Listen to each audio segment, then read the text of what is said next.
ATN TV ન્યૂઝમાં આપનું સ્વાગત છે।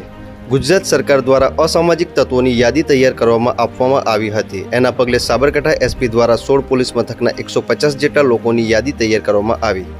73 બુટલેગરો, 6 જુગારીઓ, 45 શરીર સંબંધી, 17 મિલકત સંબંધી, 9 અન્ય લોકો, 150 લોકો ટોટલની યાદી તૈયાર કરવામાં આવી છે। વિવિધ કલમો હેઠળ અટકાયત કરી કાયદાકીય જોગવાઈ કરાઈ છે। અન્ય વાહન ચાલકોમાં દારૂ તેમજ હથિયાર મળી આવેલા વાહનો વિરુદ્ધમાં કેસ કરવામાં આવ્યા છે। ખાસ કે જે અસામાજિક તત્વો લોકો દ્વારા ગેરકાયદેસર બાંધકામ કરવામાં આવ્યું છે એમના બાંધકામ માટે નગરપાલિકા દ્વારા નોટિસ પણ આપવામાં આવી છે અને ત્યારબાદ દાદાનું બુલડોઝર ફેરવવામાં આવનાર છે। વીજ ચોરી કરતા લોકોના ઉપર લાલ આંખ કરવામાં આવી છે।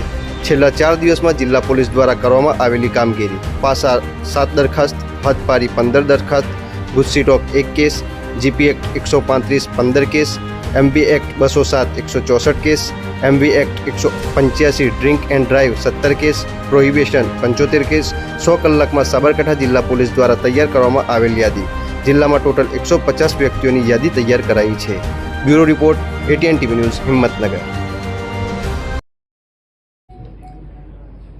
ગુજરાત સરકાર અને ગુજરાત રાજ્યના ડીજીપીસી દ્વારા જે 100 કલાકમાં અસામાજિક તત્વો અને જે ટ્રબલ મેકર્સ છે એની યાદી તૈયાર કરવાની સૂચના આપવામાં આવી હતી, જેના આધારે સાબરકાંઠા જિલ્લામાં કુલ 16 પોલીસ સ્ટેશન છે અને એમાં આપણે 150 લોકોની યાદી તૈયાર કરી છે, જેમાં 73 એટલે 73 બુટલેગર્સ છે, 6 જુગારીઓ છે, શરીર સંબંધી ગુના કરવાવાળા 45 લોકો છે, મિલકત સંબંધી ગુનાવાળા 17 લોકો છે અને અન્ય 9 લોકો છે। એમ 150 લોકોની યાદી આપણે તૈયાર કરી છે। યાદી તૈયાર કર્યા પછી એમના વિરુદ્ધમાં વિવિધ કલમો હેઠળ કાર્યવાહી કરવામાં આવી છે, જેમાં અટકાયતી પગલાંથી લઈ અને પ્રોહિબિશનના કેસીસ કર્યા છે, જેની વિગતે 7 જેટલી પાસાની દરખાસ્ત તૈયાર કરવામાં આવી છે, 15 જેટલા તડીપારના કેસીસ આપણે કર્યા છે, ગુસ્સી ટોક જે છે એનો પણ એક કેસ આપણે કરેલો છે।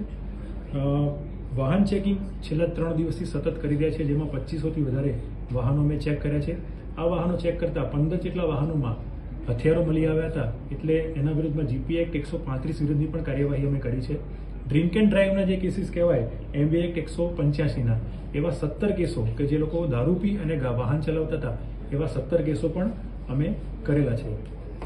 ડિમોલિશનની વાત કરવામાં આવે કે આવા કોઈ અસામાજિક તત્વો દ્વારા કોઈ જગ્યાએ દબાણ કરી અને ગેરકાયદેસર બાંધકામ કર્યું હોય તેની માટે નગરપાલિકા અને અન્ય એજન્સીઓ સાથે પણ અમે સંપર્કમાં છીએ।